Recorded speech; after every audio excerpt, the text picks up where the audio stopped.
right come suddenly upon him, and then, indeed, there was a danger to all saving his master.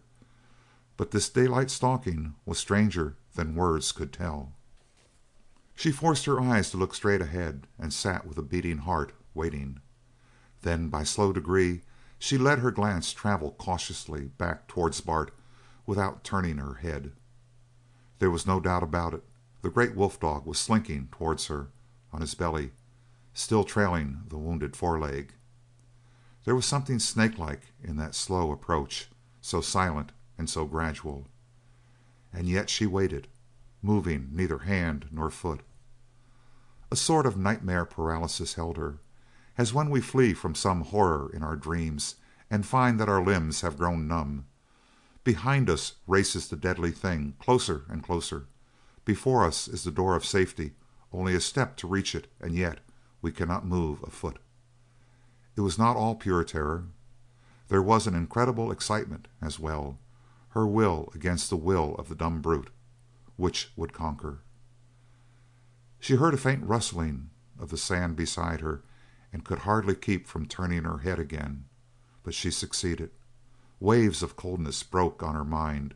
Her whole body would have shuddered had not fear chilled her into motionlessness. All reason told her that it was madness to sit there with the stealthy horror sliding closer. Even now it might be too late. If she rose, the shaggy form might spring from the ground at her. Perhaps the wolf had treasured up the pain from the day before, and now... A black form did, indeed, rise from the ground, but slowly. And standing on three legs, Bart stood a moment and stared in the face of the girl.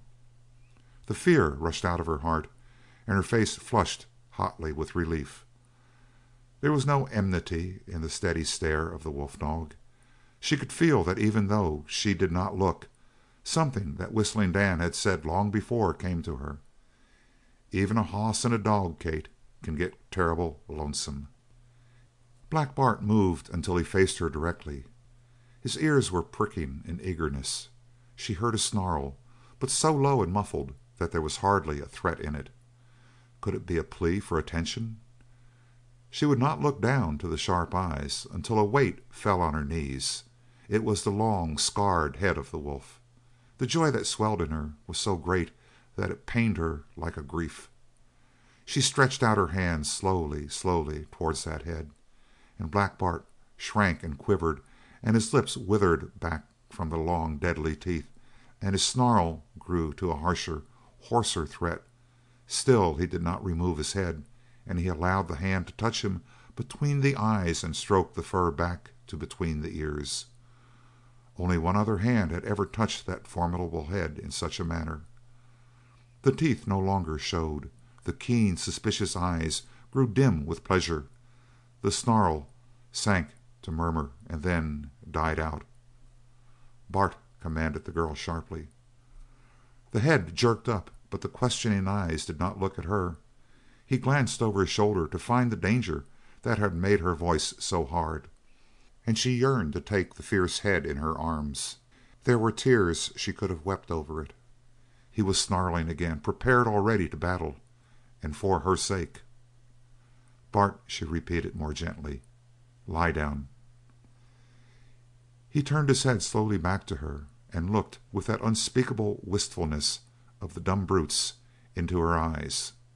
But there was only one voice in which Bart could speak, and that was the harsh, rattling snarl which would have made a mountain lion check itself mid-leap and slink back to its lair.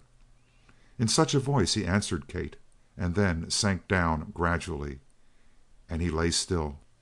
So simply and yet so mysteriously she was admitted to the partnership. But though one member of that swift, grim trio had accepted her, did it mean that the other two would take her in? A weight sank on her feet, and when she looked down she saw that Black Bart had lowered his head upon them, and so he lay there with his eyes closed, dreaming in the sun. End of chapter 27.